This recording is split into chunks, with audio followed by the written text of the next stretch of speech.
नमस्कार दोस्तों, आप सभी का कुछ बातें बातें में स्वागत है दोस्तों।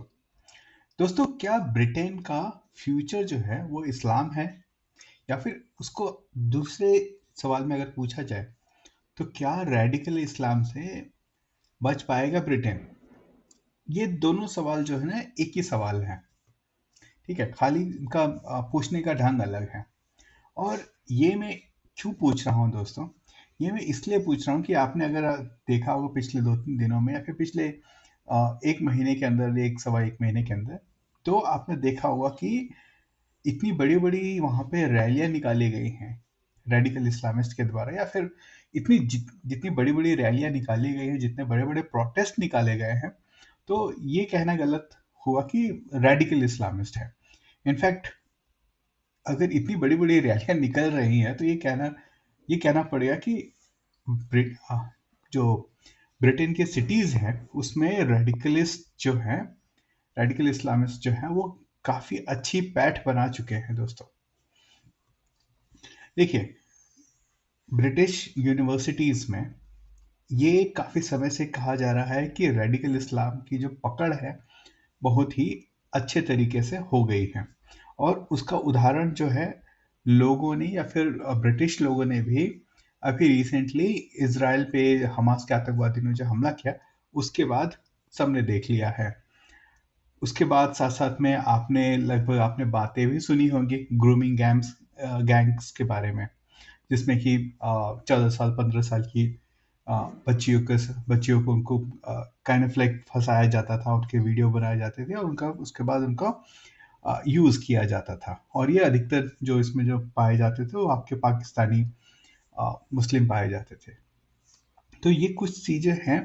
और परेशानी ये है दोस्तों कि ये जो ग्रूमिंग गैंग का परेशानी है, चाहे यूनिवर्सिटीज़ में जो रेडिकल इस्लाम फैल रहा है, उसको काउंटर करने के लिए किसी भी तरह का कोई भी मैकेनिज्म या फिर कोई भी पहल नहीं की गई है।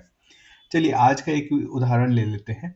आज ऋषि सुनक जो ब्रिटेन के प्रधानमंत्री हैं, उन्होंने सुएला ब्रेवरमैन को आज फायर कर दिया, हटा दिया वहाँ से, और उसके बदले अ, जेम्स जेम्स क्लेवर करके एक व्यक्ति हैं, उनको लेके आए हैं। ठीक है? तो आज ये क्वेश्चन है कि ऋषि सुनक ने सुएला को क्यों फायर किया? उसके पीछे ये है कि अ, सुएला ब्रेवरमैन ने एक इल्ज़ाम लगाया लंदन की पुलिस पे कि देखिए कि जो लंदन की पुलिस है वो बायस्ड है अपने एक्शंस में। और वो कहती है कि जब प्रो पैलेस्टीनियन जो प्रोटेस्ट हो रहे हैं, वो कितने हिंसक भी हो जा रहे हैं, जहाँ पे तोड़-फोड़ भी की जा रही है, तो वहाँ पे जो लंदन की पुलिस जो है, वो उन पे कोई एक्शन नहीं ले रही है। उसके साथ-साथ जब जो प्रो इज़राइली जो प्रोटेस्टर्स हैं, उनको प्रोटेस्ट करने नहीं दिया जा रहा है। तो उन्होंने जब ये बात कही, उसके बाद काफ़ी ज़्यादा लिबरल्स और इन लोगों ने हल्ला मचाना चालू किया, और उसका नतीजन ये हुआ कि ऋषि सुनक को उन्हें फायर करना पड़ गया।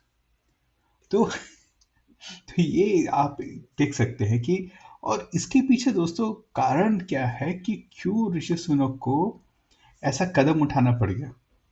उसके पीछे दोस्तों ब्रिटेन की जो डेमोग्राफी जिस तरह से बदली है पिछले कुछ दशकों में, उसका उसका ये नतीजा है कि आज ऋषि सुनक को सुएला ब्रेवरमैन को फायर करना पड़ गया। अगर आप कुछ डेटा निकाल कर देखें दोस्तों, तो आपको लगेगा कि ब्रिटेन की काफ़ी सारी सिटीज़ ऐसी हो गई हैं जहाँ पे कि बिना अगर आप कोई भी पार्टी अ, अगर क्या बोलते हैं, बिना मुस्लिम के सपोर्ट के वो जीत नहीं सकती है। जैसे कि आप बर्मिंघम का देख ले, पॉपुलेशन 30% हो चुका है। ठीक है ना? स्लॉ है, उसका पॉपुलेशन भी लगभग 30% है। लूटन है, वो भी 32-33% पे है। ठीक है ना दोस्तों? ब्लैकबर्न विद डार्विन है, वो 35% है। आपका लेस्टर है, वो आपका 24% के करीब है। मैनचेस्टर है, वो भी आपका 32-23 के करीब है। ब्रैडफोर्ड है, वो 30%, 31% के करीब है। तो ये आप देख रहे हैं कि काफ़ी, ये तो मैंने बताया जहाँ पे कि लगभग 30 के करीब है। उसके अलावा भी बहुत सारी सिटीज़ हैं जो कि 20 से 30% के बीच के अंदर हैं। तो अगर आपको एक डेमोक्रेसी में है और आपको अगर चुनाव जीतना है, तो आप 30% की अगर आपने अगेंस्ट चले गए और आपका जो 70% है या फिर जो भी 60% 75% है वो बिखरा हुआ है, तो आप चुनाव नहीं जीत सकते हैं। ठीक है ना? और इसका जो आप क्या बोलते हैं, इसका नतीजा भी आप देख सकते हैं दोस्तों कि अभी जो ब्रिटेन के जो नेता लोग हैं, चाहे जो पॉलिटिशियंस हैं, कहीं ना कहीं धीरे धीरे वो शरिया लॉ की जो डिमांड है रेडिकल इस्लामिस्ट की, उसको भी मानने के लिए तैयार है। आप सोच सकते हैं कि ये जो मजबूरी इनकी है, वो उनको वहाँ के जो कॉन्स्टिट्यूशन है उसको भी थोड़ा बहुत अपने उसके हिसाब से, उनके रेडिकल इस्लामिस्ट के हिसाब से तोड़ने मरोड़ने की का प्रयत्न किया जा रहा है। तो अभी की जो पॉपुलेशन है, मुस्लिम पॉपुलेशन जो है ब्रिटेन में, वो है करीब 3.8, यानी 38 लाख के करीब है। ठीक।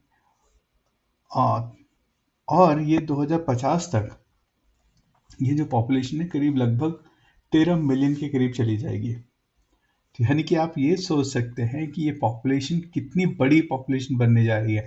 3.8 मिलियन से आप 13 मिलियन तक जा रहे हैं। ये एक एस्टिमेशन, ये एक प्रोजेक्शन है। और अगर ये पॉपुलेशन इतनी बड़ी हो जाती है, तो जो आज जो पॉलिटिशियन उनकी सिर्फ बातें मान रहे हैं, हो सकता है उस समय के बाद, कुछ समय के बाद में वहां पे वो दंडवत उनको प्रणाम कर, करना चालू कर देंगे।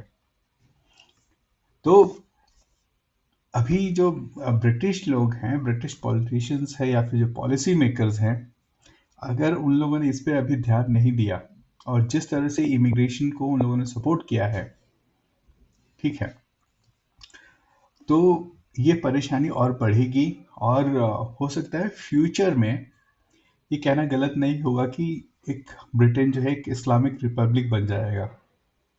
तो ये और एक और परेशानी है दोस्तों कि जब कोई व्यक्ति इस बात को समझता है और उसको इस बात को बोलता है, इन कट्टरपंथियों के विरुद्ध खड़ा होता है, तो भाई उसको ही कट्टरपंथी बना देते हैं। जैसे कि सुएला जो थी, ब्रेवरमैन थी, वो काफी अगेंस्ट है ये इमिग्रेशन के मामले में, खासकर मास इमिग्रेशन जो है उसके अगेंस्ट है।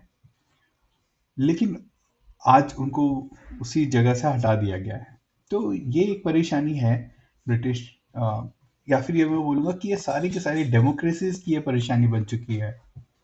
कि जैसे आप भारत में भी देखेंगे सेम चीज़, आपको कॉन्सेप्ट दिखेगा कि आपको पॉलिटिशियन आपको मुस्लिम अपीसमेंट करते हुए दिखेंगे, क्योंकि उनका एक बड़ा वोट बैंक है और एक होकर वो लोग वोट करते हैं।